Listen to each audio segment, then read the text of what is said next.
Remember this? The rush hour commute. Before the pandemic hit, public transit was bursting at the seams. Demand was so high, billions of dollars were invested into expanding and connecting transit across the GTA. Today, a very different picture. This is Clarkson GO Station, normally one of the busiest transit hubs in Mississauga. I get that we're under lockdown now, but beyond a vaccine, many companies have already decided to continue on with this work-from-home lifestyle. So with ridership levels at an all-time low, what does this mean for the future of public transit?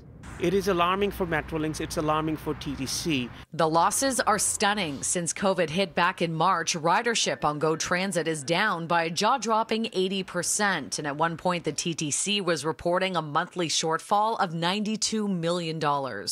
We were advocating for the downtown relief line, right, so to ease the congestion on Yonge and Bloor, and that congestion is gone now. Ryerson professor and transit expert Murtaza Haider tells me the ease of working from home will be hard to forget. Do I agree that ridership will return in a few years?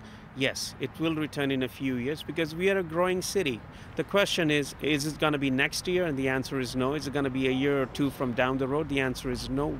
The TTC has been surveying commuter behavior. A report found that compared to the last wave, more people are planning to work from home more often, and when they are traveling, patterns are changing. We are not seeing the traditional rush hours, so we're not seeing the traditional morning and afternoon peaks. There are ridership patterns that are quite flat throughout the day. It's a very interesting phenomenon. Right now, $16 billion in transit projects are completed, underway, or about to break ground. The $128 million redesign of Cooksville GO Station, for example, has been sitting nearly empty since the grand opening last summer. Going forward, we have to really rationalize our investment in infrastructure. Once you pave over, once you build over, if there's no demand for it, it becomes a white elephant. But as of now, the CEO of Metrolinx tells me it's all systems go on projects like the Eglinton Crosstown West, the Scarborough Extension, and the Ontario Line. All of our investments, especially the investments on GO expansion, is planned against a timeline of 10, 15, 20, 30, 40, 50, 60 years from now. Metrolinx would not give me a hard number when I asked about financial losses and says it's too soon to say if substantial fare hikes are in the future. Can you give me a ballpark figure on lost revenue in the last 9 months? We don't put numbers out there.